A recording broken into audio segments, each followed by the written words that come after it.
They'll scream about you. They'll create toxic tribes just to stand against you. They'll go way out of their way to make sure that you go down. So I'm like, cool, I'm not here to please the 2%. I'm not even here to please the 20%. In all honesty, I'm here to please the 1 or the 5 or the 7 who will hear. How many of you have heard today? Well, good. We've far surpassed my expectations, which is beautiful. Let me give you the 3-step list, okay? So when I'm engaging with someone in business, my first goal in coming in with Bruce and coming in with Doug was I knew for certain that they needed to buy a person. They needed to buy who? Me. And I knew that in buying me, that meant I got to show some results, not just hype and stories. It had to be more than just feeling good. So I came back in with Doug and we talked about structure. Some of you, I think, in this room were in part of that training that Doug did. The results totally showed up within moments of Doug's experience in producing results that day, going about it a different way. So the first stock that we're buying is people.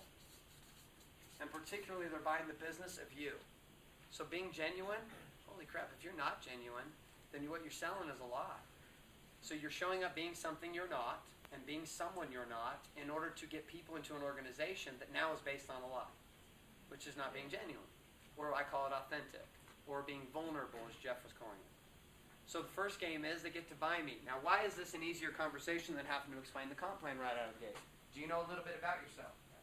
Yes, I do. Yeah. Is that a topic we might be able to talk about for a few minutes? Got it, right? So I could talk about my business because my business is me. And if I'm not lying, I don't have to try to remember the stories. If I'm telling the truth, then it's really easy. It's like, okay, this is me. It's cool. This is me. And I'm not worried about whether you like me or not. What I'm worried about and looking for is, can we produce results in connection together? Can I connect with you spiritually, energetically? Can I connect with you and can you feel me? Can you feel me? And in that space of feeling me, then we get to decide if we want to create anything together. Because it may just be knuckle bump hug. I love you, man. You are awesome. And right now, our paths in these other games we're playing, they don't really connect, but I want to be connected to you as a human being. I want to be your brother. I want to be your sister. I want to be in connection with you. That's why if you play enough with me in text and email, my stuff's not a joke. I don't say, with love, your brother in light for nothing. And I don't call everyone my brother and my sister by accident. I do it legit and I feel it. And that's why the response, it's fun for me because within a few days of connecting with a new person, guess how they will start responding to me? Love your sister in light, brother, da-da-da-da. It starts to happen because I hold the space for them that it's not inauthentic and it's not hype. I really feel that way. And I love it, love it, love it for the uncomfortable men who have just been raised in the space that being feminine in their space of connection and emotion is something they just were not being taught and it was not acceptable. And I love those guys the most because they go down the hardest and they're the biggest crybabies once you break them. And they're the ones that when you hug them for the first couple months, you get a little facial scruff, and I do it on purpose. I'll hug them and I'll scruff them on the cheek. And they're like, oh, man! Garrett, geez! It's going to take me a little while to get used to this. And then I'll do it again a couple more times, and then we'll get over it, right?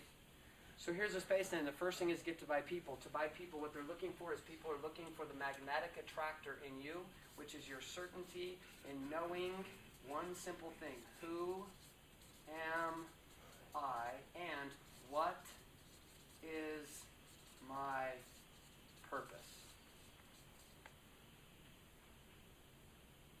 I can take the application of the business of Garrett J. White and lay it over top of any business model on the planet. Do it here, I could do it in insurance, I could do it in mortgages, it wouldn't matter. It's an app. I'm an app. So are you. I'm an app. You can tell I'm converted to the Mac tribe for crying out loud. I talk in apps now. I'm an app. And I can apply it in the business with you. And if you're up to door-to-door sales, selling security systems, I can lay that app right over top of it and we're good. I could lay that app over being a father. I can lay it over any of my roles because when I show up genuine to who I am is not confused. I'm certain. People say they want safety and security, which is a cop-out and a lie for certainty. They ask for the opposite on the ruler. I want to be safe and secure. I want to be comfortable. You want to be damned is what you're asking. You want certainty. To be safe, to be comfortable, it will never cause you to grow. To be comfortable has you complacent, it has you stay. First place is then is we're selling people on the concept or influencing them to believe in themselves based on them seeing a possibility of what it is to be true to themselves.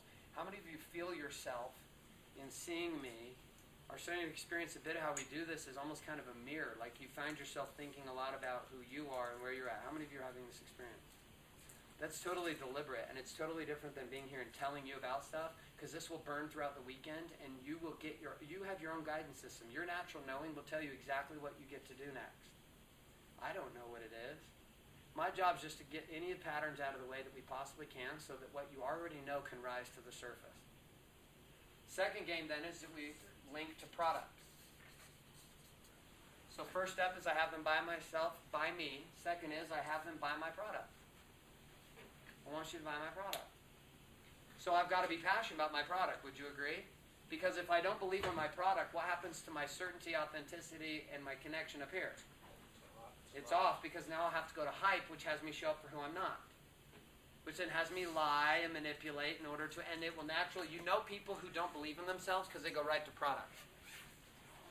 My experience of people who do not have deep certainty in the truth of who they are, they instantly will go to their business and their product as conversation. Because they don't have anything else to offer.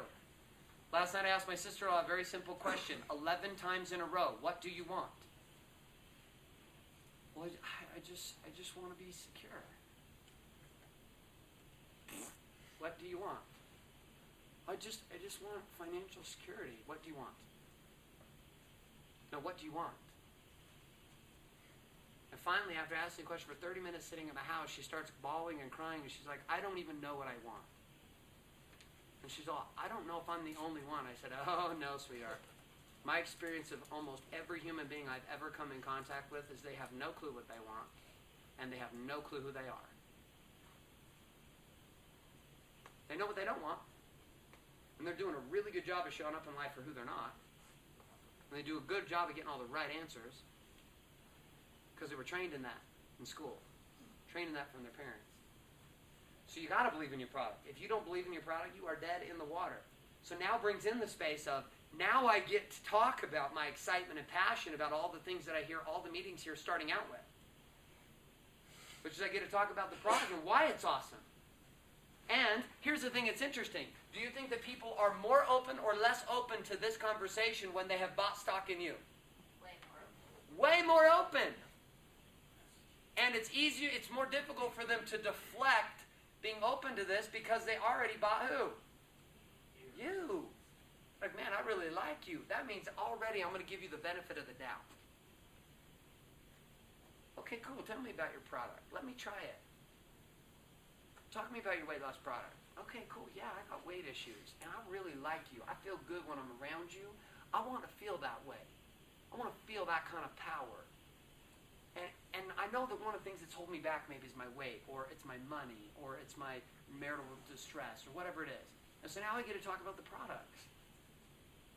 You guys don't go for want, for passion for your products here. Would you agree with this?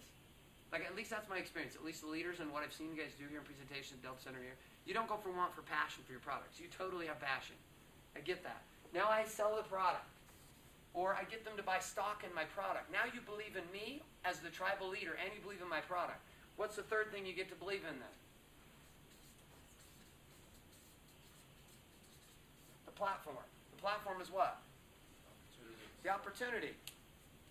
Now here's the question. Do you think if a person's bought you and they've bought the product, meaning they're passionate about you and passionate about the product, do you think your opportunity or the openness of the person you're talking to, does it increase and expand, or does it decrease and contract when it comes to the conversation of the opportunity?